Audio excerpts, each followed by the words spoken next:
It's also important to remember that these tests are just tests.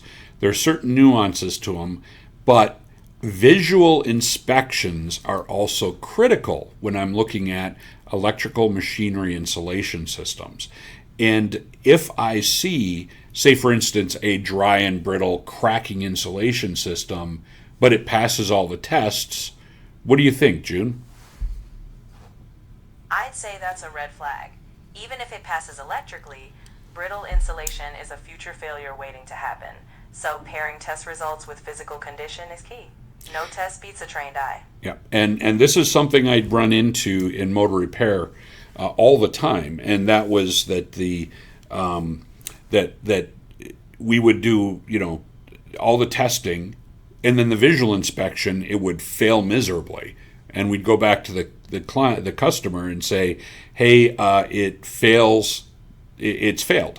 And they would say, well, what's the resistance test or whatever, because they've got somebody who thinks they know what's going on, and we'll come back and say, oh, no, it passed the surge test and everything, but it failed testing, because the visual inspections are part of the testing procedure.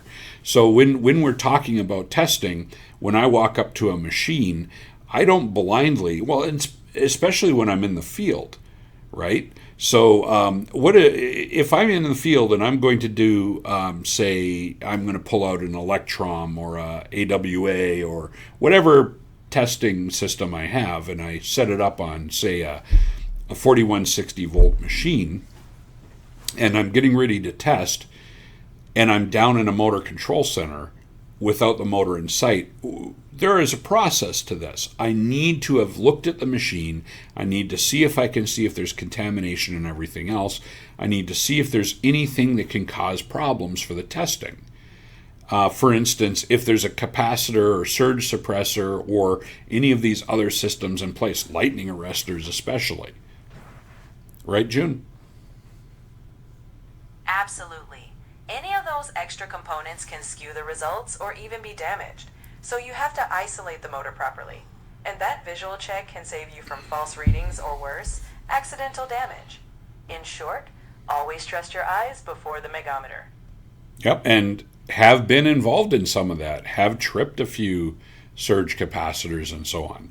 So, and as a matter of fact, a lightning arrestor, if I'm doing any type of high voltage test, as soon as I hit the tripping point, it will basically fail the machine because all the current will be going direct. So it'll trip the tester and say, hey, this is a bad machine. Exactly. Those external components can make a perfectly good motor look like it's failed. So that's why we always say, know what's connected, isolate properly, and then trust the test. It's all about context.